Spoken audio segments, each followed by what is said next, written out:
Welcome. Before we start, please comment down below what time it is wherever you are right now. Let's get to it. 3 hardened criminals, a maximum security prison deemed inescapable, and one of the most daring prison breaks in history. But here's the twist. No one knows if they survived. How did Frank Morris and the Anglin brothers pull off the impossible? And could they still be out there, decades later? Stay tuned as we unravel the ingenious details of their escape and the mystery that still haunts investigators to this day. Alcatraz was more than just a prison. It was a stark, unyielding symbol of American justice, taken to the extreme. Sitting on a rocky island in the middle of San Francisco Bay, its isolation was both literal and psychological. Surrounded by icy, fast-moving currents, it was believed that no one could swim to freedom from there and live to tell the tale. The island itself was barren, windswept, and exposed to the harsh elements. Even on the clearest day, glimpses of San Francisco's bustling city life just beyond the water served as a cruel taunt for the men inside.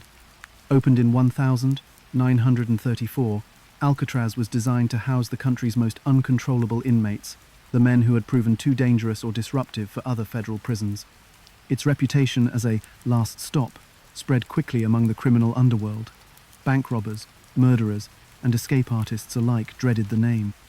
For these prisoners, Alcatraz wasn't just a place. It was a punishment beyond their sentence. The message was clear.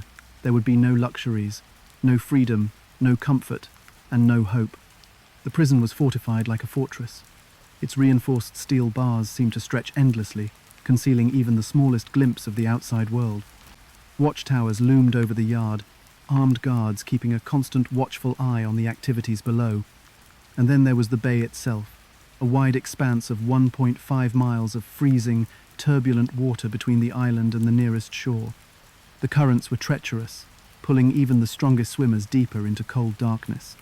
Many who tried to test their luck in these waters were found floating lifeless days later, evidence of the prison's impenetrable isolation. Life inside only added to the aura of hopelessness. The cells were tiny, measuring just 5 feet by 9 feet, and stripped of all but the most basic necessities. Inmates spent most of their time locked away, with few opportunities for recreation or rehabilitation. The cold, damp air from the bay seeped through the walls, making even the summer months feel like winter. While some prisons tried to reform inmates, Alcatraz aimed to break them. Its strict routines silenced individuality. Its suffocating rules erased defiance. Warden James Johnston, Alcatraz's overseer, once described the atmosphere as rigid and austere, adding that it was designed to make men hate every minute of their existence. And yet, for all this, escape was always on the minds of some. Prison law is full of failed attempts, men who tried to carve their way through steel bars, swim through those deadly currents, or simply bribe a guard in an act of desperation. All of them were caught or killed. Joseph Bowers was one of the first to try. In 1936, he scaled a high chain link fence in broad daylight, apparently hoping to make a run for it, but was shot dead by guards before he could get far. Another inmate, John Paul Scott, nearly made it in 1962, managing to paddle his way off the island using inflated gloves as makeshift water wings. But he was found unconscious on the shore of Fort Point, suffering from hypothermia. These stories only reinforced the prison's reputation. Restless inmates may have been bold enough to try, but Alcatraz always won. Escape was considered impossible, and the prison guards knew it. For the men who dreamed of freedom, they'd need more than courage to get out alive. But not every prisoner believed in impossibility. Every so often, there were whispers of men who were calculating. Men who weren't just reacting out of desperation, but planning with clear purpose. These were the inmates who saw the barriers not as walls, but as problems to solve. It was these types of prisoners whom Alcatraz truly feared, resourceful men with the patience to wait for the right moment. For all its security, Alcatraz did have its weaknesses. The prison itself was aging, with crumbling concrete leaving small vulnerabilities in the structure. There were places where constant exposure to salt water eroded the steel, leaving weak points that could be exploited if someone was clever enough to notice. And the guard staff, while diligent, was limited in number. With over 250 prisoners to oversee, it was impossible to watch every movement, every moment, every hidden thought. Still, the odds seemed nearly insurmountable, even for the most daring of men. Alcatraz wasn't content with locking these prisoners up physically. It broke them mentally too. The combination of isolation, rigid schedules, and a sensory-deprived environment wore down even the strongest personalities. It's said that some prisoners would just sit in their cells, staring at the walls, until they lost track of time altogether. Noise was minimal, the occasional clang of a cell door, the distant hum of a ferry passing by. For all intents and purposes, Alcatraz erased its inmates from the world. But not everyone disappeared into the routine. In 1962, when Frank Morris and the Anglin brothers arrived on the island, they saw Alcatraz differently. Though they fit the prison's profile, criminal, unruly, and dangerous, they weren't men who accepted defeats easily. They were troublemakers who had made careers out of testing boundaries and slipping through cracks in the system. If ever there were men capable of defying Alcatraz's iron grip, it was them. Morris, the mastermind of the group, had spent nearly his entire life in and out of detention. His youth was shaped more by reformatories than family, and by adulthood, he was a seasoned criminal. But what set him apart wasn't brute strength, it was his mind. With an IQ reportedly 130, Morris was known for analyzing every possible move, every angle. He wasn't the kind of inmate who made naive, impulsive decisions. Then there were the Anglins, John and Clarence, a pair of brothers who knew a thing or two about survival. Born into a family of farmers, they'd grown up working with their hands. Bank robbery brought them into the world of crime, but it was their repeated escape attempts that earned them their tickets to Alcatraz. The Anglins were resourceful, patient, and stubborn. Over the years, they'd become skilled at spotting weaknesses in prison systems, whether it was a poorly secured fence or a gap in guard patrols. Their reputation followed them everywhere they went, and Alcatraz was supposed to be the end of the line. Now, these men found themselves together, side by side in a facility built to grind down any hint of rebellion. But where most prisoners saw despair, they quietly saw potential. The prison's reputation didn't scare them, it challenged them. Alcatraz had remained undefeated for decades, confident in its own design. The unspoken rule was simple: no one gets out. But it only takes one exception to shatter an unbreakable rule. By the time they began to work on their plan, they weren't thinking of the risks or the odds. Frank Morris and the Anglin brothers understood all too well what would happen if they failed. They'd likely be killed, trying, or sent back to endure even harsher conditions than before. But for them, failure wasn't an option. They believed the system was designed to keep them in, no matter how hard they fought against it. So what did they have left to lose? The stakes were as high as they could get. Alcatraz was supposed to represent absolute control, a place where no one could bend the rules. Yet, over the course of their time together, this small group of men would aim to do what the experts said was impossible. They didn't think about bringing down the prison itself. They planned for one thing, and one thing only: freedom. And once they committed to the idea, there was no turning back.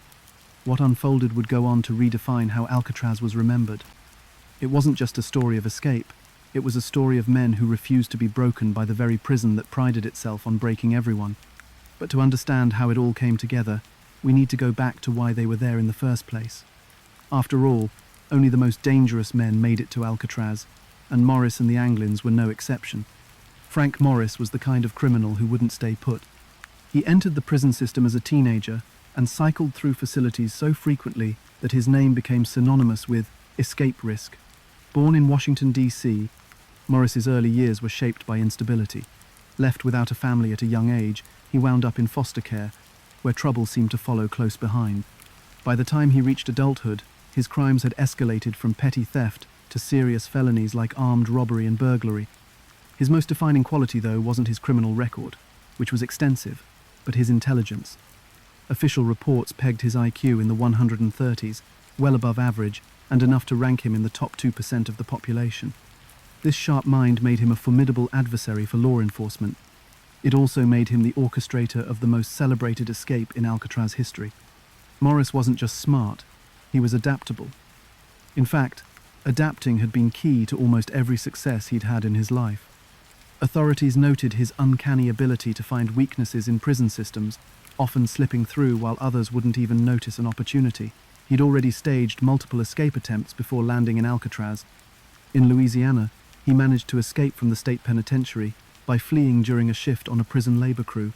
In Florida, he broke out of another facility, though details suggest he didn't get far before being recaptured. These repeated attempts labeled him a problem inmate, the kind who couldn't be contained in ordinary prisons. According to officials at the time, Morris was precisely the type of criminal Alcatraz was built for. When he arrived in January 1960, the high-security prison on the San Francisco Bay believed it had found the perfect place to lock him down for good. But Frank Morris wasn't alone in pushing against the boundaries of confinement. 2 other men would join him, not just as accomplices in escape, but as integral parts of the plan itself. John and Clarence Anglin, brothers hailing from a large family in rural Georgia, had also spent much of their lives shuffling in and out of cells. Their upbringing had been marked by poverty, long days laboring on farms, and little access to education. But what they lacked in academic learning, they made up for with resourcefulness and unshakable resolve. People who knew the Anglins described them as loyal and hard-working, the kind of men who could thrive in challenging environments. When it came to survival skills, they both knew how to weather tough conditions, something that would become critical in the months leading up to the escape. The brothers eventually veered into crime during their teenage years. Their specialty was bank robbery. Unlike the dramatic hold-ups glamorized by Hollywood, the Anglins preferred a quieter route. They targeted empty banks and locked businesses, aiming for cash over confrontation. They never wanted to hurt anyone, a family acquaintance once said, referring to their strategy of avoiding armed confrontations. But even careful planning couldn't prevent their eventual arrests. In 1958, the brothers held up the Bank of Columbia in Alabama, a robbery that resulted in them netting all of 19,000. This wasn't a small sum back then, but no amount of profit could have compensated for the price they paid. Sentenced to a combined 35 years behind bars, John and Clarence served the first part of their sentence in Atlanta Penitentiary. Yet even there, their rebellious streak shone through. John and Clarence became known for their repeated escape attempts from the Atlanta facility, a pattern that irritated corrections officers and frustrated administrators. Prison officials tried relocating them within the penitentiary, but the brothers' determination remained constant. Despite increased security measures, they always seemed to be a step ahead, probing for new opportunities to break out. Eventually, prison officials concluded that the Anglins were too cunning, too unpredictable, and far too ambitious to be housed in an ordinary facility. Clarence was sent to Alcatraz in January 1961, joining his brother John, who had arrived just a few months earlier in October 1960. The brothers found themselves in adjacent cells, a small stroke of luck that would keep their collaboration alive in what was supposed to be the country's most isolating prison. Together, Morris, John Anglin, and Clarence Anglin formed a group of misfits who thrived on defying expectations. Their combined qualities made them particularly dangerous. Morris, with his intelligence and strategic thinking, was a natural leader. He surveyed his environment, noted weaknesses in the prison's infrastructure, and carefully weighed each risk. The Anglin brothers brought their determination and practical skills to the table. Resourcefulness defined their approach to challenges. As children, they'd spent summers swimming in the icy waters of Lake Michigan. They taught themselves how to navigate currents, even when the lake was partially frozen over, a skill that would later matter more than anyone at the time could have realized. Separately, these men were troublemakers. Together, they were a calculated and cohesive unit. Alcatraz kept tabs on men like this, filing away their records and assigning them harsh routines meant to wear them down. But the prison's legendary security only pushed the trio to think further ahead. The prison officials had underestimated how much desperation could fuel creativity. They'd seen countless men fail in their bids for freedom, and likely believed that Morris and the Anglins were no different. But they were wrong. What brought these men together wasn't just proximity, it was the sheer necessity of survival and a shared refusal to give in. By the time they were stationed in neighboring cells, the idea to escape had likely started to take vague shape. Morris and the Anglins weren't delusional. They knew exactly what the risks were. Escape from Alcatraz wasn't a simple matter of walking out the front door. It required planning, timing, tools, and above all, a plan for getting off the island itself. But the 3 men realized something critical early on. No amount of security was foolproof. All 3 had been transferred to Alcatraz as punishments for their histories of resistance, yet those same qualities were precisely why their alliance worked so well. They weren't afraid to experiment with unorthodox methods, or to accept failure as part of the process. Even before the escape officially began, they had started quietly probing their environment. Some inmates might have considered the prison's aging structure a minor detail, but for Morris and the Anglins, it was an opportunity. The walls, while seemingly impenetrable, were riddled with hidden weak points, cracks in the plaster, spots where the concrete had eroded over time. Small as these vulnerabilities were, they were all the group needed. The custodians of Alcatraz might have thought hard labor and isolation would break men like this, but Morris and the Anglins weren't broken. They needed something more than conformity to survive, something that the prison system couldn't provide. Working together gave them what solitary cells had denied them for years: a sense of purpose. The odds were against them, but they knew that already. What they didn't know, at least not yet, was whether their shared ingenuity would be enough to outsmart the guards and brave the bay. In the mechanical monotony of prison life, most men resigned themselves to the inevitable. But for the Anglins and Morris, routine was just a cover. Planning became part of their day-to-day existence. Their neighbors, guards, and even visiting officials had no idea what was brewing just a few feet away. For Morris especially, the process of escape wasn't just about freedom, it was about reclaiming control in a system designed to strip it away at every turn. Their time on Alcatraz had come about because no other prison could handle them. Each transfer had been a response to problems they created, problems that meant escape was never just a hypothetical idea but an inevitability. For these men, the story didn't end with a cell door slamming shut. That was where it began, and while the guards focused on keeping them in line, Morris and the Anglins quietly set their eyes on something everyone else on that island believed was unachievable: getting out. How do you escape from a place designed to keep you locked in forever? That was the question Frank Morris, John and Clarence Anglin, and their accomplice Alan West spent months asking themselves. By the time their plan began to take shape in late 1961, these four men weren't just sharing a prison, they were sharing an idea that even Alcatraz, with all its guards and locked doors, might not be as inescapable as it seemed.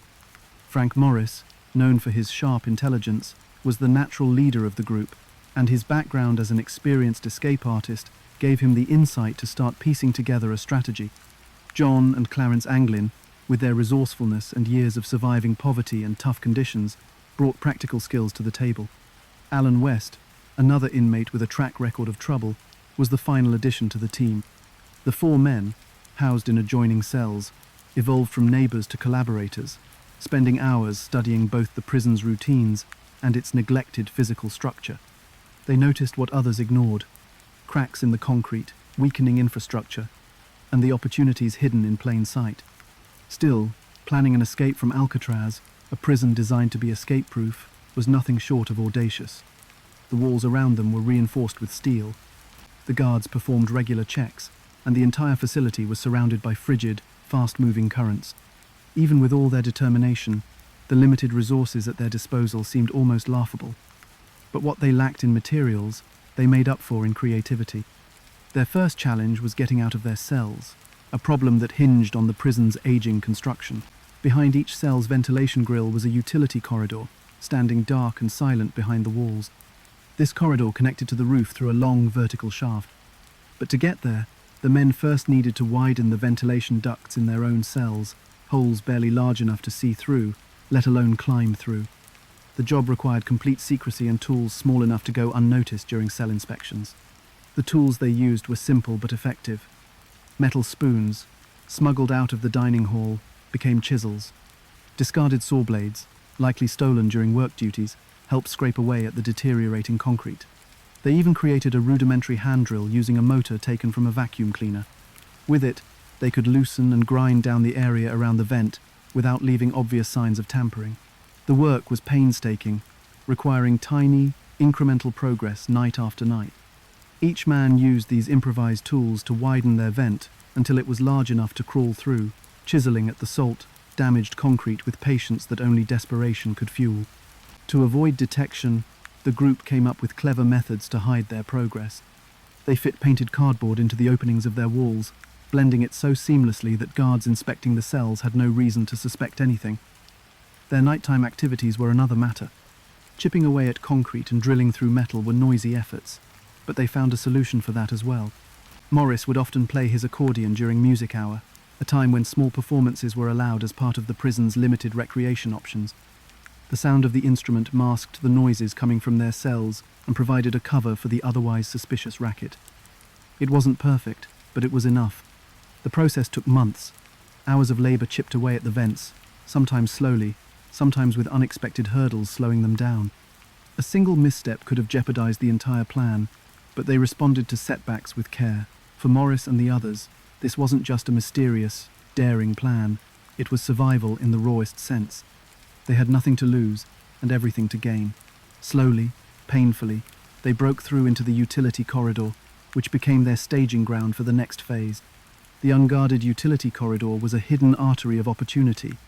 Its existence gave them a key advantage: access to the roof and beyond, without requiring them to pass through the main, heavily monitored exits.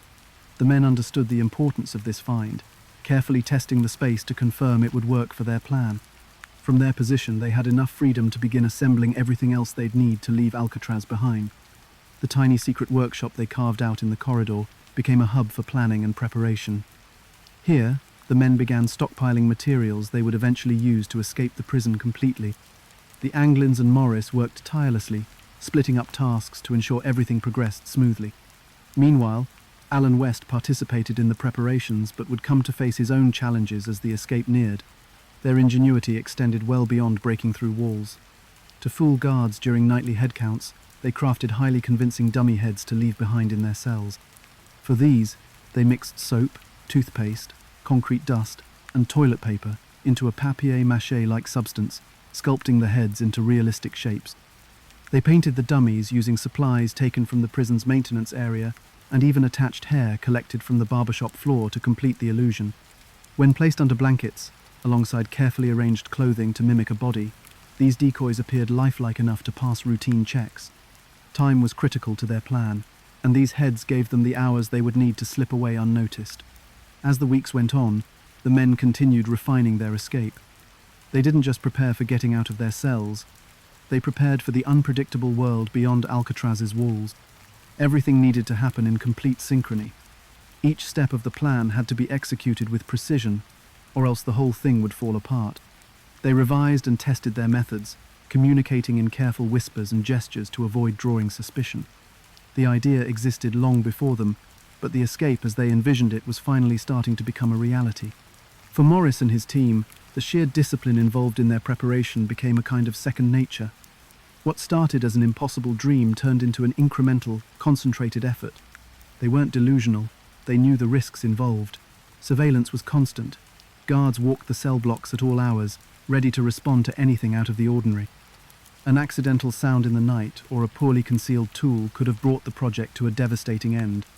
But between the four of them came a collective calm, an ability to work without panicking, to risk everything because already, in their minds, there was no turning back. By the time their escape night drew near, the men had achieved something extraordinary despite the odds. They'd transformed ordinary prison materials into tools of freedom. They'd found a path through one of the most secure institutions of its time and created lifelike decoys to buy them the precious hours they needed for their plan to succeed. And with the utility corridor at their disposal, they now had a viable route to the roof, a crucial step in reaching the outside world. What had started out as a desperate idea had transformed into a calculated, exhaustively planned scheme. Morris, the Anglin brothers, and West weren't trying to leave anything up to chance. They knew every step, every moment, every movement mattered. Their escape would hinge on timing, teamwork, and the ingenuity they had spent months perfecting. The only thing left to do was take it to the final phase. And for that, they needed to solve one final problem: crossing the bay. Everything depended on building an escape vessel sturdy enough to survive those dangerous waters. Their preparations weren't complete yet. It would take more stolen materials, more subtle craftsmanship, and even greater risk to pull off their insane plan. If they couldn't solve this next challenge, their work would collapse before it even began. But for Morris, the Anglins, and West, failure wasn't an option. Their sights were set on the shore, and nothing, not even Alcatraz, was going to stop them. In the confined, monotonous world of Alcatraz, anything that could be smuggled, stolen, or repurposed became a potential tool for survival. For Frank Morris, John and Clarence Anglin, and Alan West, the most ordinary of items, prison-issued raincoats, held the key to something extraordinary: their ticket across the deadly waters of San Francisco Bay. But turning simple, rubberized cloth into a seaworthy raft wasn't just a feat of ingenuity. It was a marathon of patience, precision, and resolve. The idea to use raincoats came from necessity. Prisoners were issued them to combat Alcatraz's damp, chilly climate, but Morris and his team saw them as the perfect starting point for a makeshift raft. Over several months, They collected more than 50 raincoats, most of which were taken in small, unnoticed amounts. Some were stolen outright, while others were quietly borrowed from inmates who weren't paying close attention. With enough material in hand, the next problem was turning the individual raincoats into something durable enough to survive turbulent waves, sharp rocks, and frigid temperatures. Using threads ripped from their prison-issued uniforms, they stitched the coats together carefully, layer by layer, until they had the rough shape of a raft. This wasn't as simple as sewing two pieces of fabric. The seams, where the raincoats were joined, were points of weakness. Water could seep through even the tiniest gaps, potentially rendering the raft useless. To solve this, the group employed one of their most ingenious tricks: vulcanization. Prison life came with its own share of mundane hassles, including hot steam piping used for maintenance and the prison's laundry system. This industrial-grade heat source gave them a way to fuse the rubber material together. By exposing the raincoat seams to the hot steam, they softened the layers of rubber and pressed them until the edges effectively melted into one another. The result was a watertight seal. They relied on trial and error with this process, testing pieces to make sure the seams held under pressure. It wasn't fast work, nor was it particularly easy, but it made the difference between sinking and survival. Building the raft wasn't just about constructing a watertight vessel. They also had to figure out how to inflate something of that size. Air wasn't just about buoyancy. It would be crucial for keeping the raft afloat under the weight of at least 3 grown men carrying themselves and their tools. For this, the group repurposed another unlikely item, a concertina, a small, portable squeezebox-like musical instrument. By modifying the device, they essentially turned it into a hand-powered bellows. What was once a source of music now became the pump they needed to fill their raft with air. Each pump was slow, taxing, and tiring, but it worked. And that was all that mattered. Alongside the raft, they created life preservers from raincoats, using a similar vulcanization technique to seal them into wearable flotation devices. These were derived, in part, from an article in Popular Mechanics magazine, which outlined basic principles of buoyancy and flotation. The prisoners had seen this article in the prison's library. It's hard to imagine they could have known, at the time, just how vital that information would turn out to be. Of course, a vessel and life preservers alone weren't enough. The men would also need to propel the raft, which meant building paddles. For these, they scavenged small pieces of scrap wood from various areas around the prison, such as discarded planks from maintenance work or leftover materials from their day jobs. Screws salvaged from other projects held the pieces together. Though crude and unpolished, the paddles were strong and functional, good enough to steer through the bay's relentless currents. By the time the raft was complete, the group had not only constructed their means of escape, but had quietly smuggled all the materials into their secret workshop in the utility corridor behind their cells. This narrow, hidden space became both a refuge and a factory for their escape efforts. But even as the pieces came together, the challenges loomed large. They had no way to pre-test the raft in the water without risking detection, which meant they were building something that, for all their careful planning, could still fail catastrophically. The materials were far from ideal, and while they had done everything possible to waterproof and reinforce the seals, there was no way to truly account for the brutal, freezing waves of the bay. A leak could sink the raft in minutes, and the raincoats, never designed for extended exposure to open water, could still tear under the wrong conditions. Every step depended on trusting their work and hoping it would hold up when it mattered most. The risk of being discovered was constant. The men knew they couldn't act suspiciously or draw attention, especially as their activities grew more elaborate. Carrying large amounts of stolen raincoats, wooden paddles, and a modified concertina to their workshop required stealth and absolute precision. They moved these items bit by bit, ensuring none of their actions deviated enough from the prison's routines to be noticed. Even the most innocent mistake, an object left in the open or an unguarded moment of carelessness, could unravel their entire plan. By this point, their success hinged entirely on these makeshift tools. Without a raft that could hold them, the escape would end before it even began. More than that, these raincoats and wooden paddles symbolized the men's sheer determination to outwit a system designed to crush even the faintest hope of freedom. This wasn't just resourcefulness, it was survival instinct brought to life through every stitch, every seam, and every stolen scrap. With their escape vessel ready, the men were now closer to freedom than they had ever been. Behind the walls of Alcatraz, their plan had evolved into something tangible, something real. The raft, the life preservers, the paddles, All of it was evidence of how far desperation and ingenuity could take them. But the biggest test was still ahead.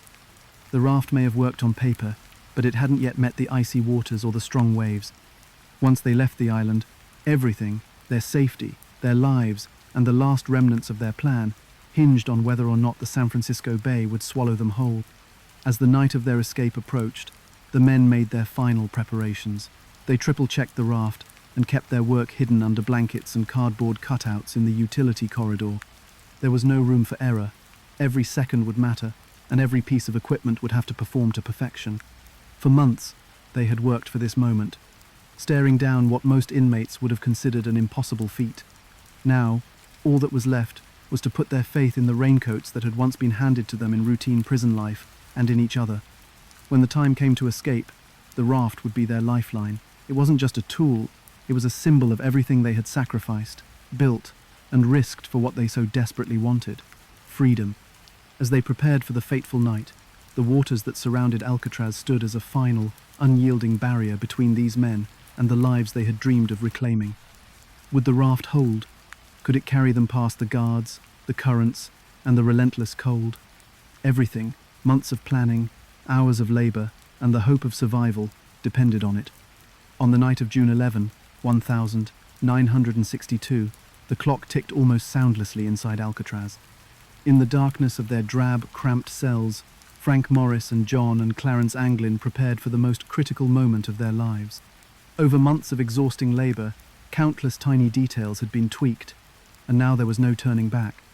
Everything, every stitch in the raft, every inch chiseled from the vents, every prop carefully hidden, led up to this moment. Nearby, a fourth man, Alan West, was also readying himself for freedom, but not everything would go according to plan. The prisoners had managed to time things perfectly. Night meant cover, as the guard towers dotted across Alcatraz became harder to enforce, hidden in the shadows between spotlights. The guards on duty that night carried out their usual evening bed checks. When they passed by Morris's cell, as well as those of the Anglin brothers, there appeared to be no movement, no suspicion of something amiss. The lump under the blankets and the faint outline of their faces fooled everyone. The guards didn't realize they were staring at dummy heads carefully crafted to replicate the men beneath. Morris's incredible attention to detail, guided by the combined labor and creativity of the group, had rendered these heads startlingly real, down to strands of hair pasted on top. That extra time made all the difference, investigators would later conclude when analyzing why the escape went unnoticed until morning. While the dummies held the guards at bay, Morris and the Anglins worked quickly. They slid through the gaps in their cell walls, those claustrophobic holes they had widened over so many nights of delicate chiseling. The gaps led to the unguarded utility corridor, which provided unmonitored access to much of the cell house's infrastructure. Alan West was supposed to follow behind them, but he had made an error in judgment while working on his vent. The frame beneath his cell wall had not been removed enough to allow him to pull it free at the critical moment. The others waited for him briefly, likely debating whether to risk their timeline to help, but time pressed on relentlessly. The plans could not pause. West remained trapped, not in his cell itself, but in the devastating knowledge that he would never leave it that night. For the other three, the plan was just beginning. Free of their cells, they scaled upward through the utility corridor, moving stealthily, carrying the materials they needed for the next phases. Climbing in near silence, they reached a ventilation shaft toward the roof of their cell block. This upward crawl, tight and nerve-wracking, was another hurdle that tested their physical strength and coordination. The path was narrow and grimy, but the men stuck to their meticulous plan, relying on every moment of prior preparation. The climb ended atop the roof of the cell house. From this elevated perch above layers of locked doors and barbed wire, the sheer enormity of Alcatraz became unmistakable. The cold night air surrounded them, but they could not afford to be distracted by either the chill or the looming threat of discovery. The guard tower lights rotated in the distance. If a single beam caught movement on the rooftop, it would all be over in seconds. The prisoners could hear the faint hum of the bay's restless waters below as they worked quickly to descend from the roof. The descent was dangerous. Morris and the Anglins used an outside drainpipe as a makeshift ladder, shimmying down its length to reach the ground. It was not a short drop, and navigating it required care to avoid any noise that might raise suspicion. They likely knew that the guards were not heavily focused on monitoring this hidden section of the complex, but the risk remained ever present. By the time their feet touched the prison yard, their confidence must have risen slightly. This was one of the riskiest parts of their escape, and they had pulled it off. Still, the yard was wide open and exposed. The prisoners moved quickly, crouching low to avoid being spotted from the watchtowers. They knew every second in this unprotected space was a gamble. Their path to freedom was not direct. After crossing the yard, they faced two towering fences fortified with sharp barbed wire, a final physical barrier meant to keep determined men exactly where they belonged. One fence might have been manageable, but two? The Anglins worked together, their farm-raised strength coming into play as they helped scale the first, then the second, with Morris following close behind. It is believed that here, too, the men relied on scraps of cloth or padding to navigate the wire safely, improvising techniques in the moment. The second fence brought them into the outermost boundaries of the prison grounds, an embankment just short of the northeastern shoreline of Alcatraz Island. By this point, the enormity of their progress must have sunk in. Within a few short hours, they had gone from tightly locked cells to standing at the very edge of the inescapable fortress. Their escape vessel, the makeshift raft that had consumed so many weeks of preparation, was hidden nearby.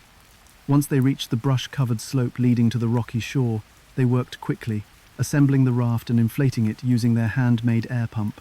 This final stretch was both exhilarating and frantic. They knew they were operating on borrowed time. Above them, the prison stood quiet, oblivious to the breach in its layers of security. But the morning, and with it the inevitable checks, would come soon. The prison staff would be none the wiser until daylight broke, thanks to the decoys lying impatiently in their bunks. The raft itself, pieced together from those dozens of rubbery prison-issued raincoats, came alive as they filled it with air. Morris and the Anglins calculated every fold, their experience with stitching and sealing now put to the ultimate test. The waves beyond the shoreline provided a steady, rumbling reminder of what lay ahead, the icy, dangerous waters of the San Francisco Bay. It was past 10:00 p.m. when they finally launched, shoving off into the depths of the dark night. Their final moments on Alcatraz must have been a mix of relief and dread, knowing every stroke of their paddles needed to push them closer to freedom. The northeastern section of the island had been chosen carefully. In this shadowy pocket, blind to searchlights and gun towers, they had the cover they needed to distance themselves from the high walls and razor wire. Their destination was Angel Island, roughly 2 miles to the north. It was a calculated target. Reaching it meant cold, exhaustion, and every ounce of strength had to go toward pulling through those sweeping currents. Failure was not just about capture, it was about survival itself. And then they were gone. The raft disappeared into the night, swallowed by the vast bay and the thick veil of shadow stretching across the water. Whether they made it to Angel Island, capsized along the way, or ended up somewhere entirely unexpected, no one can say for sure. The prison itself would not realize anything was wrong until hours later, when daylight revealed the startling truth. 3 men, against all odds, had made it past the walls, the guards, the fences. The guards would not discover the dummy heads left behind in the cells until the next morning's check. By then, the raft was long gone, and miles of freezing, unpredictable water stood between the escapees and their hunters. It was only after the empty cells were found that the alarms went off, a full-scale manhunt sweeping across the bay and surrounding areas. But in those fragile, early morning hours, one fact seemed indisputable. Frank Morris and the Anglins had challenged the legend of Alcatraz. Whether they survived or not, they had done what the prison's creators deemed impossible. For now, though, the fate of the men was unclear. Trails ran cold almost immediately, no signs of a struggle or successful landing initially appearing on Angel Island. The only certainty was that the raft, if it had truly worked, offered not just an escape from a fortress built to crush hope, but a chance to rewrite everything Alcatraz stood for. The morning of June 12, 1962, began like any other at Alcatraz. Guards moved down the rows of tiny cells, carrying out the routine bed checks as the dim light of dawn filtered through the prison. But as they reached the cells of Frank Morris, John Anglin, and Clarence Anglin, something was off. It wasn't immediately obvious. Each bed appeared occupied by a sleeping figure, with heads resting on pillows and blankets pulled up. But when a guard pushed one of the prisoners, the head rolled grotesquely to the side, crashing onto the cold concrete floor. It was a head, yes, but not a human one. The escapees were gone. Panic rippled through the prison like a shockwave. Upon closer inspection, the guards realized what had fooled them. The heads left behind were masterful deceptions. Made from a mixture of soap, toothpaste, toilet paper, and concrete dust, they were painted in lifelike tones and topped with real hair salvaged from the prison barber shop. Every detail had been considered: the tilt of the heads, their placement on the pillows, even the slumped contours of the blankets beneath them, mimicking the bodies of sleeping inmates. These dummies, simple yet astonishingly effective, weren't just decoys. They were a critical piece of a plot that now felt like something out of fiction. They had bought Morris and the Anglins precious hours before anyone noticed they were missing. The discovery of the empty cells triggered an immediate lockdown. The guards scrambled to take control of the situation, their regimented calm quickly giving way to a flurry of activity. Every inmate was accounted for, every room and corridor searched, but it didn't take long to confirm the devastating truth. 3 high-profile prisoners had slipped out of what was supposed to be the most secure prison in the nation. Alcatraz wasn't just a prison. It was a symbol of unbreakable control, and now that facade had been shattered. Alcatraz staff initiated their crisis protocols, locking down every inch of the prison. Inmates were ordered back into their cells as additional officers scanned the facility. They searched for any clue, any misstep the escapees might have made in their rush to freedom. The utility corridor behind the cells, where the men had worked for months, was examined with growing alarm. The widened vent holes were obvious now, and beyond them, what remained of the men's secret workshop, a scattered collection of crude tools and a small, disorganized space where so much planning had taken place. By mid-morning, word spread beyond the prison's walls. Alcatraz officials wasted no time contacting outside agencies. The FBI was alerted, along with the Coast Guard and local police. Unlike typical prison escapes, this incident required coordination across land, sea, and air. Alcatraz wasn't just a prison in the middle of nowhere. It was set against the backdrop of a bustling, heavily trafficked harbour. The odds that Morris and the Anglins could simply vanish seemed unlikely. The assumption, at least initially, was that they could be captured quickly if they were still alive. The Coast Guard was one of the first agencies to spring into action, dispatching boats to patrol the icy waters surrounding Alcatraz Island. Searches were methodical, with officers canvassing the bay for any sign of debris, such as wood from the crude paddles the escapees had constructed, scraps of their makeshift raft, or even bodies. Helicopters joined the search, scanning the area from above, while officers on land spread out to cover nearby shores. Patrols combed through the mudflats and vegetation on Angel Island, the group's presumed destination. If the men had made it to shore, they couldn't have gone far.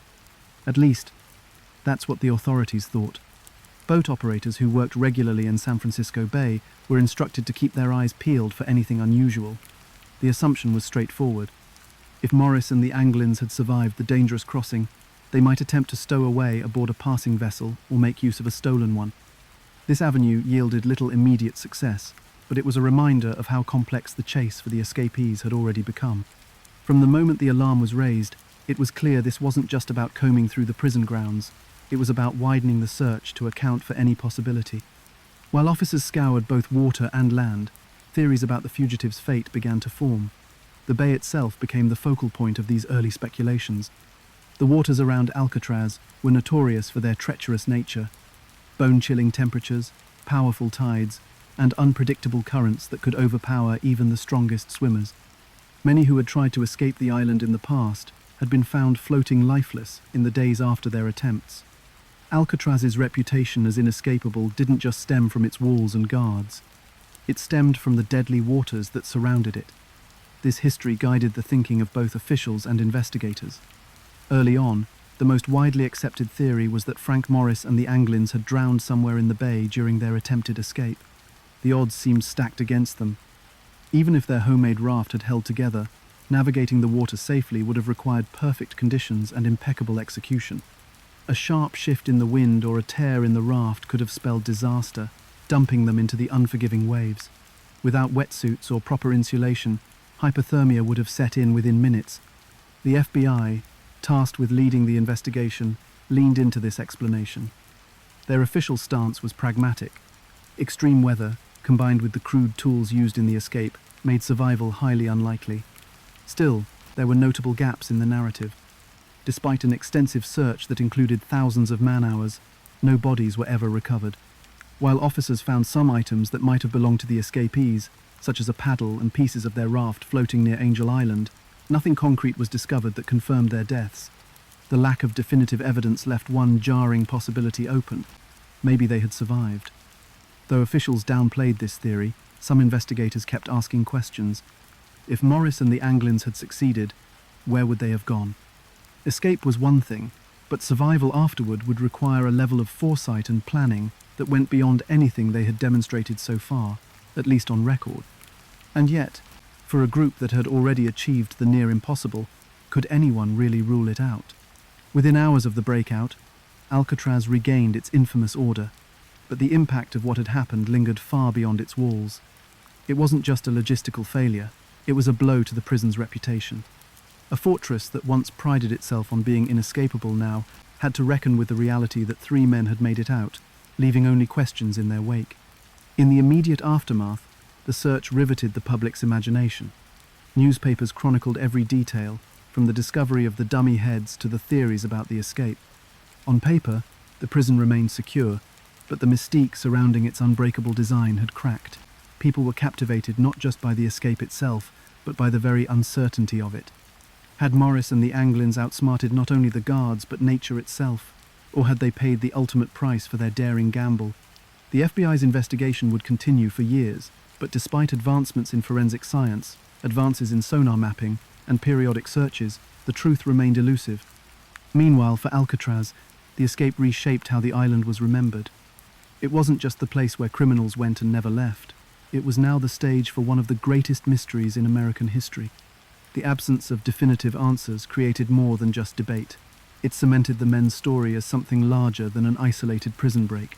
It turned their act of desperation into a modern legend, opening the door to decades of speculation and intrigue. And while authorities stuck to the official line that Morris and the Anglins likely drowned, the lack of closure only fueled the public's fascination. The search for the missing prisoners never truly ended. It simply changed shape. Even as law enforcement closed in on the theory that they likely didn't survive, the unanswered questions hinted at so much more. The bay might have claimed them, or it might have hidden them. Either way, it left the world with just enough ambiguity to keep the story alive. For investigators, the mystery was a matter of facts. For everyone else, it became a symbol of something greater. The resilience of human ingenuity pitted against impossible odds. In the days following the escape, the waters surrounding Alcatraz became a key focus for investigators, offering the first tangible clues about what might have happened to Frank Morris and the Anglin brothers. Search efforts by the FBI, Coast Guard, and local authorities turned up a handful of items scattered across the bay, each one raising more questions than it answered. Among the first discoveries was a paddle-like piece of wood. Found floating near Angel Island, the paddle was crudely constructed, consistent with the tools and materials the men had available. Not far from it, fragments of a rubber inner tube bobbed in the water, pieces of the homemade raft they had spent months building. It seemed clear that the men had, at the very least, launched their vessel successfully. But the question remained: had these items drifted from a raft that stayed intact, or were they debris from a vessel torn apart by the bay's relentless waves? The discoveries did not end there. On Cronkite Beach, just a few miles northwest of the prison, a search team found a homemade life vest washed ashore. Like the paddles, it was consistent with the materials the escapees had access to, and was evidence supporting the idea that their plan had reached the water. But what made the discovery unsettling was its emptiness. The vest had not been worn. Investigators had to ask whether the wearer removed it after reaching land, or if it had floated free from someone who did not survive the crossing. The FBI's initial conclusion leaned heavily on the bay itself as the escapees' greatest adversary. The water surrounding Alcatraz was notoriously treacherous. Colder than 55 degrees even in the summer, it could cause hypothermia in minutes. Strong tides and powerful winds often dragged debris and swimmers out toward the open ocean. The odds were grim. According to the FBI, the items recovered in those early days painted a clear picture. The raft had likely come apart, scattering its passengers into the freezing water. The men's personal effects were the only belongings they had. The FBI later reported, speculating that they would not have abandoned their possessions unless forced to by life-threatening circumstances. But while this explanation satisfied officials looking for closure, the public was not as convinced. Not everyone believed the bay could erase 3 men without leaving a trace. The case took a strange turn a month after the escape when a Norwegian ship, the SS Norefjell, reported an unusual sighting. While navigating approximately 15 nautical miles from the Golden Gate Bridge, the crew had spotted a body floating in the water. They did not retrieve it and did not report the incident until months later in October. By the time authorities were informed, the lead was cold, quite literally, and any remains would have been unrecoverable. San Francisco County Coroner Henry Turkle suggested the body likely belonged to someone who had jumped from the Golden Gate Bridge, a sad but relatively common occurrence in the area. Still, others, including some coroners, challenged this theory. They argued the remains could have belonged to one of the escapees, potentially carried out to sea when the currents overwhelmed their raft. Without the body, though, there could be no definitive answers. As the search expanded, investigators turned to scientific analysis in an effort to make sense of the men's chances. Decades later, in 2014, researchers from Delft University conducted a study of the San Francisco Bay's tides and currents during the night of June 11, 1962. Using advanced simulations, they analyzed potential drift patterns based on the assumed launch point of the raft.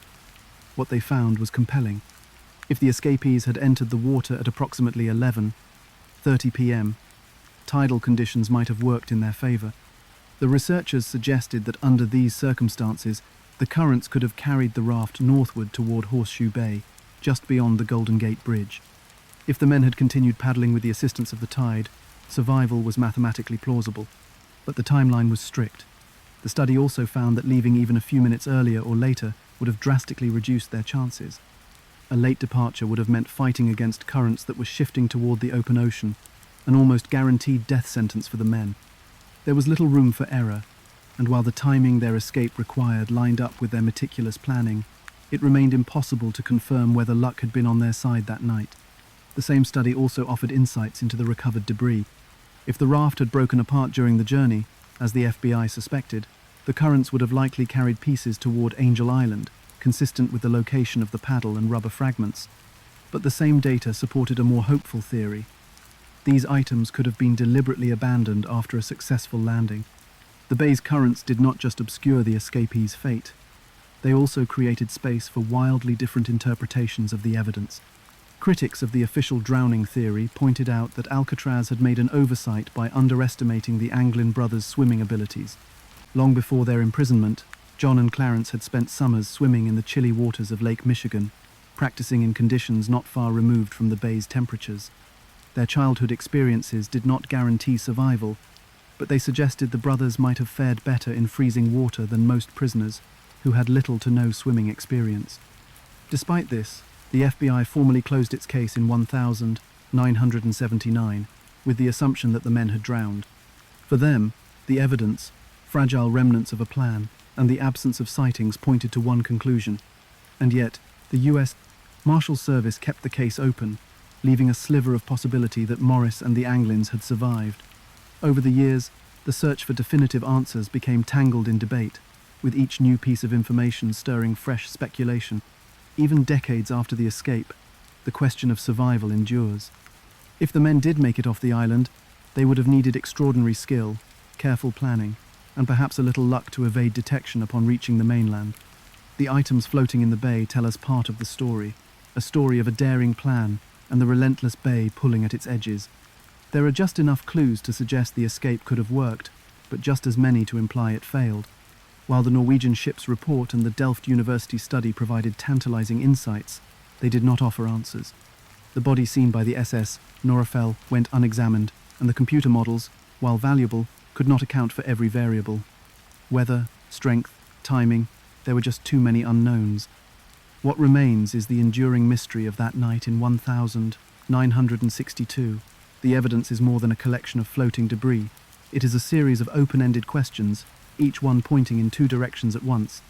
Did the paddle found near Angel Island belong to fugitives hours from death or escapees steps from freedom? Did the raft's condition reflect failure, or was it deliberately discarded so the men could disappear? We may never know. The evidence only deepens the mystery, offering enough to keep the story alive without ever resolving it fully. What is clear is this: the bay itself became as much a player in the escape as the men themselves, sweeping away traces yet leaving just enough behind to spark decades of speculation. In January 2018, decades after the daring 1962 Alcatraz escape, a letter surfaced that reignited interest in one of the most infamous prison breaks in history. Addressed to the San Francisco Police Department, the letter claimed to have been written by John Anglin, one of the Alcatraz escapees.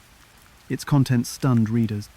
If true, it would contradict years of official conclusions about the escape and reshape how history viewed the event. The letter began simply but with shocking implications. The author, claiming to be John Anglin, asserted that he and his fellow escapees Frank Morris and Clarence Anglin had not drowned in the frigid waters of San Francisco Bay, as long believed. Instead, it alleged, the escape had been a success. According to the letter, all three men had survived that night in 1962. However, it also revealed a grim postscript to the escape. The writer claimed that Frank Morris had died years ago, in 2005, and Clarence followed in 2011. That left only John. And now, over 50 years after their escape, he stated that he was still alive but gravely ill, suffering from cancer. The letter was not just a confession, it was a plea. The writer expressed a desire to negotiate his surrender, requesting medical treatment in exchange for turning himself over to authorities. It painted a striking contrast to the escapees' image, as men disappearing into legend. The details in the letter seemed calculated to challenge everything that had been assumed about the men's fate. Instead of dying in the punishing waves of the bay, had they actually lived quiet, anonymous lives for decades, only to resurface now when desperation forced their hand? The letter immediately triggered a wave of interest. For authorities, it presented both a potential breakthrough and an enormous challenge. The FBI, specializing in such investigations at the time, had long since closed its case, concluding back in 1979 that the escapees had most likely drowned. Prosecutors had cited evidence such as the discovery of the raft fragments and personal items, combined with the treacherous conditions of the bay, as strong proof. The theory that survival had been impossible seemed both logical and final. Yet without finding bodies, no one had ever been able to completely erase the possibility that Morris and the Anglin brothers had survived. And now, this letter added an unsettling layer of uncertainty. The FBI analyzed the letter carefully. Handwriting experts were brought in to compare it with records from John Anglin's time in prison, and forensic tests were conducted to determine its authenticity. Yet, the results were inconclusive. The handwriting bore similarities to John Anglin's known samples, but not enough to definitively confirm that he had written it. Similarly, DNA analysis failed to provide concrete evidence, leaving the letter's claims unproven. In the end, the FBI officially stated that it could not verify the letter's authenticity, but it could not disprove it either. Despite these inconclusive findings, the letter reignited public fascination with the case. News outlets pored over its details, debating whether its claims could be trusted. Some viewed it as a desperate hoax, a way for someone to capitalize on the enduring mystery of the escape. Others argued that the letter's mixture of specific claims and cryptic admissions lent it credibility. After all, if someone were lying, why include details about the deaths of Clarence Anglin and Frank Morris? The inclusion of such information seemed counterintuitive for anyone trying to rewrite the escape as a triumphant success. To skeptics, however, it hinted at a calculated attempt to obscure the truth. For the FBI, the letter served as a stark reminder of how this case continued to challenge closure. The official stance that the escapees likely drowned had been based on decades of evidence collection and analysis. And yet, no matter how thoroughly investigators reviewed the raft debris or combed through eyewitness tips, the absence of definitive proof left this conclusion as a probability rather than a certainty. The 2018 letter turned those probabilities into a fresh wave of questions. Was it possible that Morris and the Anglins had not only survived the escape, but lived in hiding for over 50 years, as the letter claimed? If so, how? The way the letter framed its plea also raised concerns. The alleged writer, claiming to be John Anglin, did not provide an exact location where he lived, but alluded to struggling with his health somewhere in the United States. In his words, the cancer diagnosis was terminal, and his offer of surrender hinged solely on receiving medical care in exchange. Some critics saw this as evidence against the letter's authenticity, arguing that someone in such a dire state might have provided more verifiable information about their whereabouts. Others saw this vagueness as consistent with the secrecy required for someone who had spent decades living off the grid. For the families of the escapees, the letter stirred emotions that had remained unresolved for years. Members of the Anglin family in particular had long claimed that John and Clarence had contacted them after the escape. Some relatives had even showcased Christmas cards allegedly sent by the brothers in the years following their disappearance. The letter, if real, seemed to echo these reports, adding weight to their belief that the men had been alive, if not free, far longer than the public had known. The U.S. Marshals Service, which had taken over the case after the FBI closed its investigation, refused to dismiss the letter outright. While they could not verify its legitimacy, they acknowledged its potential significance and reiterated their policy. Unless definitive evidence proved otherwise, the case would remain open. "There is still an active warrant for John Anglin," a spokesperson said at the time. "The Marshal Service maintains that as long as there is a possibility, no matter how remote, that the men are alive, they will continue their attempts to locate them." The letter also offered true crime enthusiasts new reason to dive into the mystery. Forums and online communities buzzed with theories about the escape and the potential validity of the letter. Some pointed out the lack of identifiable location information as a red flag. Others framed it as one more tantalizing possibility in a case that had defied resolution for over half a century. The public often gravitates toward the idea of survival, of men defying impossible odds and outsmarting one of the most secure prisons ever built. The letter only fed into those fantasies, giving them fresh material to dissect. If the letter is real, it suggests an entirely different ending to the escape, a version in which John Anglin outlived predictions, spending decades in hiding only to resurface when faced with his own mortality. This would dramatically reshape the narrative of the Alcatraz escape, redefining it not as a doomed attempt but as one of the greatest survival stories in modern history. On the other hand, if the letter is a hoax, it serves to highlight just how deeply the mystery of the escape has embedded itself in the public imagination. Even now, what happened to Frank Morris, John Anglin, and Clarence Anglin remains a question that pulls at investigators and storytellers alike. For now, the authenticity of the letter remains unproven. Its mere existence, however, reminds us of how enduring the escape's mystery is, and how little we truly know about what happened after that raft vanished into the waters of San Francisco Bay. Did the escapees live quietly under new identities for decades? Did John Anglin, haunted by time and age, finally reach out to clear the air? Or is it all just another carefully woven layer to a case that still refuses to give up its answers? While the FBI remains skeptical, the open stance of the U.S. Marshals ensures that the story is far from over. The possibilities are as vast as the bay's waters, and that is what keeps people coming back to the Alcatraz escape. The letter may never prove anything conclusively, but it keeps the story alive, and with it the hope of solving one of history's most famous disappearances. The Alcatraz escape wasn't just a prison break, it became a legendary mystery that continues to captivate imaginations decades later. There's something undeniably magnetic about the story of three men taking on the most secure prison in America and vanishing into the unknown. Perhaps it's the audacity of their plan, or the prison itself, once deemed impossible to escape. Or maybe it's the enduring mystery of what really happened after they disappeared into the icy embrace of San Francisco Bay. One thing is clear: the escape has taken on a life far beyond the walls of Alcatraz, cementing its place in both history and pop culture. Over the years, the tale has been told in countless ways, each interpretation adding to its legendary status. One of the most famous portrayals came in the form of the 1979 movie, Escape from Alcatraz, starring Clint Eastwood as Frank Morris.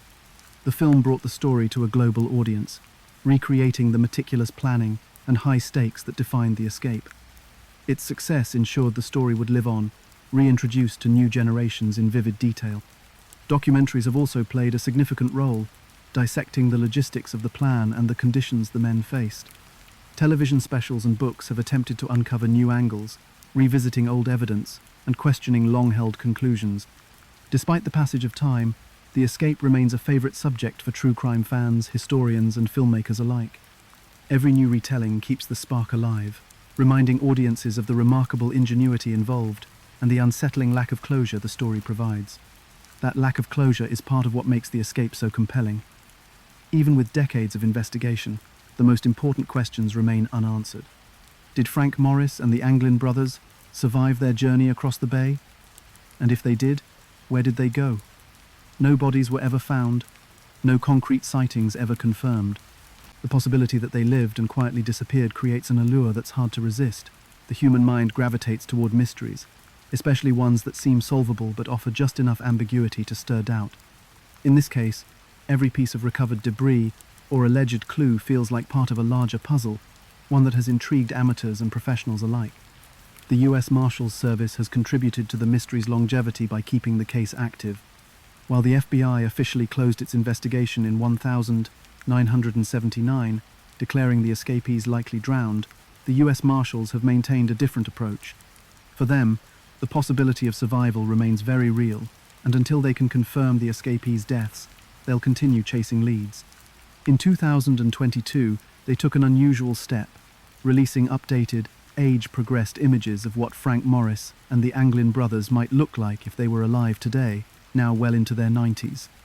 The images sparked renewed public interest in the story, with many remarking on how ordinary the men appeared in these digitally aged renditions. It was a stark contrast to their infamous reputations as master escape artists, but the release also came with a reminder that no new evidence has definitively solved the case, leaving their survival, or lack thereof, an open question. The U.S. Marshals' decision to keep the case alive reflects the mystery's power. Age progresses, authorities bring new tools to the table, and yet the escape remains maddeningly incomplete. The agency still receives tips from around the world, even now, with anonymous callers and amateur sleuths offering theories or supposed sightings. The tips rarely lead anywhere, but their volume reflects how deeply the case has embedded itself into public consciousness. The fact that so many people still care and still believe the truth might be out there illustrates just how significant this story has become. Many of the most persistent theories center on alleged sightings of the escapees. One of the most well-known is a claim that John and Clarence Anglin were spotted in Brazil years after the escape. Photographs allegedly showing the brothers surfaced, with some suggesting they had settled into quiet lives abroad. Critics, however, have cast doubts on the photos, noting the lack of concrete connections and inconsistencies in identifying details. Still, the idea that the Anglins could have quietly disappeared into a foreign country lingers, offering a tantalizing possibility that fuels speculation. Another theory suggests the men made it to nearby Angel Island and managed to slip into the mainland unnoticed, blending into society with forged identities. While authorities have investigated these claims, they've never uncovered definitive proof. For every plausible theory, there's a more outlandish one, from secret conspiracies to elaborate cover-ups. But even the more grounded explanations come with challenges. If Morris and the Anglins survived, how did they manage to stay hidden for so long? The logistics of disappearing in an era without modern surveillance technology were undoubtedly easier, but it's hard to imagine three fugitives evading every level of detection for over half a century. Critics of the survival theory point to the exhaustive manhunt that followed the escape, with law enforcement combing through the region and beyond. Surely, they argue, someone would have slipped up after all these years, a missed phone call, a careless slip of identification, and yet no definitive trace has ever been found. The longer the silence stretches, the stronger the mystery becomes. The enduring appeal of the story can also be traced back to the escapees themselves. Frank Morris and the Anglin brothers weren't just prisoners, they've been recast in the public imagination as unlikely anti-heroes. Their courage, resourcefulness, and refusal to give in to impossible odds have turned them into figures of intrigue. Even their crimes, once the reason for their imprisonment, are often overshadowed by their extraordinary escape. The narrative has shifted from punishment to perseverance, with their story becoming something larger than life. This shift, combined with the technical challenge of their plan and the enigma of their fate, has made the Alcatraz escape far more than a historical event. It's a symbol of human ingenuity and resilience. Ultimately, part of what keeps the Alcatraz escape alive is its status as an unsolved mystery. Stories like this resonate because they refuse to close the door on possibility. Every new theory or piece of speculation feels like another layer to a puzzle that may never have a full answer. People are naturally drawn to the idea that the system might not be as impenetrable as it seems, that ordinary people can rise above extraordinary circumstances to achieve the unthinkable. Whether Morris and the Anglins succeeded or not, the fact that they managed to breach the walls of Alcatraz at all is still remarkable. The escape holds a special place at the intersection of true crime and legend, a mixture of fact and mystery that continues to inspire curiosity. For decades, it's been revisited, reimagined, and retold, each retelling keeping it alive in collective memory. Whether investigators will ever uncover the truth remains uncertain, but that uncertainty only adds to the story's power. It's a puzzle without a clear solution, leaving just enough room for both hope and doubt to coexist. Over 50 years later, the Alcatraz escape still represents something larger. It's a reminder of the limits of certainty, the possibilities of determination, and the allure of the unknown. The Alcatraz escape remains one of the most captivating mysteries in criminal history. Frank Morris and the Anglin brothers managed to outwit one of the most secure prisons ever built, leaving behind only questions. Despite the FBI concluding in 1979 that they likely drowned, the U.S. Marshals Service keeps the case open, with Deputy U.S. Marshal Michael Dyke stating, "The Marshals Service doesn't give up looking for people. The open investigation preserves the escape's enduring allure." What do you think? Did they survive, or did the Bay claim them? Share your theories below. We may never have all the answers.